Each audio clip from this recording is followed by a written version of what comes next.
తెలంగాణ రాష్ట్రంలో ప్రభాకర్ రావుల ద్వయం రాష్ట్రాన్ని మొత్తం అస్తవ్యస్తంగా మార్చారనేటటువంటి దానికి చక్కటి నిదర్శనం తెలంగాణ రాష్ట్ర పోలీసుల ఫోన్ ట్యాపింగ్ వ్యవహారం, విద్యుత్ సంస్థలు అప్పుల ఊబిల్లోకి కూరుకుపోయాయనేటటువంటి వాస్తవికత నివేదిక. కాంగ్రెస్ పార్టీ అధికారంలోకి వచ్చిన మరుక్షణమే తెలంగాణ రాష్ట్రంలో కొనసాగినటువంటి విద్యుత్ భాగవతంపై విచారణకు ప్రారంభించింది.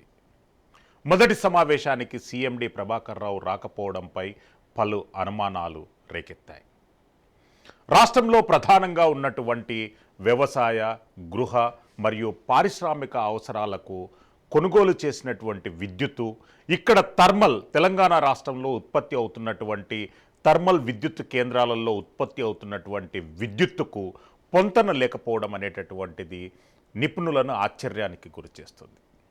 10 సంవత్సరాల పాటు తెలంగాణ రాష్ట్రంలో విద్యుత్తు ఉత్పత్తి ఎంత, వినియోగం ఎంత అంటనంటే ప్రభుత్వం దగ్గర లెక్కలు లేవనే చెప్పాలి.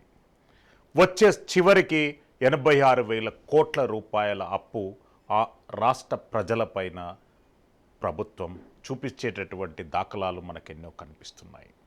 అసలు డిస్కామ్ల నుండి పర్చేజ్ చేసినటువంటి యూనిట్ ధర ఎంత, ప్రభుత్వం చెల్లించినటువంటి ధర ఎంత, తెలంగాణ రాష్ట్రంలో ఉత్పత్తి పేరుతో కొనసాగినటువంటి నయా మోసాలకు ఎవరు బాధ్యత వహిస్తారు, యాదాద్రి థర్మల్ పవర్తో పాటు తెలంగాణ రాష్ట్రంలో ప్రతిపాదించినటువంటి థర్మల్ పవర్ కేంద్రాల ఉత్పత్తి మరియు కోల్ మైన్స్ అంటే సింగరేణి కాలరీస్ నుండి ఉత్పత్తి కాబడినటువంటి విద్యుత్ అకౌంట్లను ఎవరు మెయింటైన్ చేశారనేటటువంటి అంశంతో పాటు రాష్ట్రంలో ప్రధానంగా పనిచేస్తున్నటువంటి ట్రాన్స్కో, జెన్కో సంస్థలు ఎందుకు నష్టాల బాటలున్నాయంటారంటే అన్నిటికి కారణము ప్రభుత్వమే అని చెప్పి చేతులెత్తేస్తున్నటువంటి వైనం మన ముందుంది.